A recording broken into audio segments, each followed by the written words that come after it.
بسم اللہ الرحمن الرحیم۔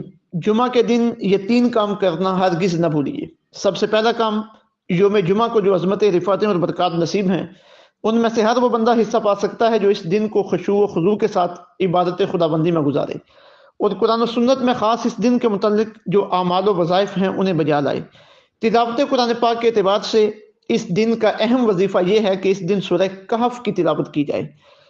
حضرت ابو سعید خدری رضی اللہ تعالیٰ عنہ سے روایت ہے کہ حضور نبی کریم صلی اللہ علیہ وآلہ وسلم نے ارشاد فرمایا، جو شخص جمعہ کے دن سورہ کہف کی تلاوت کرے گا تو آئندہ جمعے تک اس کے لیے خاص نور کی روشنی رہے گی۔ مستدرک حاکم، حدیث نمبر 3444۔ آپ سے ہی مروی ایک اور حدیث پاک میں آقا علیہ الصلوۃ والسلام نے ارشاد فرمایا، جس نے جمعہ کی رات سورۃ الکہف پڑھی اس کے اور بیت اللہ شریف کے درمیان نور کی روشنی ہو جاتی ہے۔ سنن دارمی، حدیث نمبر 3450۔ جمعہ کے علاوہ بھی اس سورہ کی تلاوت کرتے رہنا اور بالخصوص اس کی پہلی 10 آیات کو تلاوت کر لینا یہ فتنہ دجال سے محفوظ رہنے کا ذریعہ ہے۔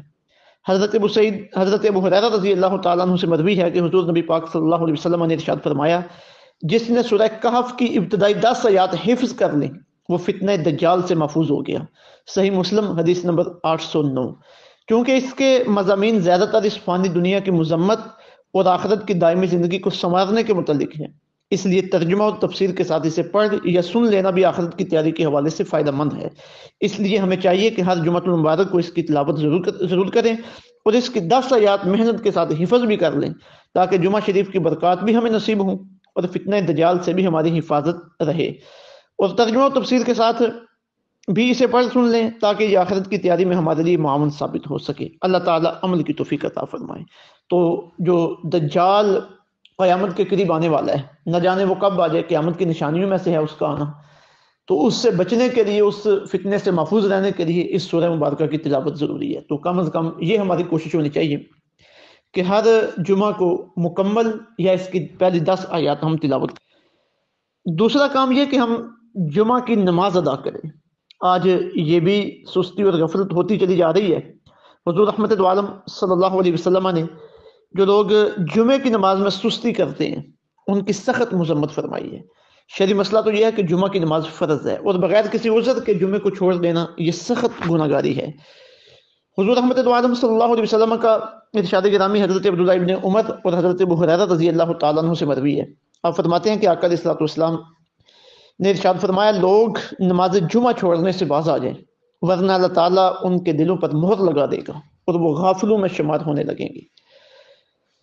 آج دیکھا جا رہا ہے کہ جمعہ کا ٹائم ہوتا ہے، دکانیں کھلی ہیں، ہمارے نوجوان گراؤنڈوں میں موجود ہیں اور کھیل رہے ہیں، لوگ اپنے کام کاج میں مصروف ہیں۔ تو حضور نے فرمایا کہ ڈریں اس وقت سے کہ اللہ دلوں کے اوپر مہر لگا دے۔ جب دلوں کے اوپر مہر لگ جاتی ہے تو پھر بندے کو حق اور باطل کی پہچان بندے کے لیے ختم ہو جاتی ہے، سچ اور جھوٹ کی پہچان ختم ہو جاتی ہے اور ہدایت خداوندی سے بندہ دور ہو جاتا ہے۔ تو دوسرا یہ بڑا اہم کام ہے اس دن نماز جمعہ، اس کی باقاعدگی کے ساتھ ادائیگی کی جائے۔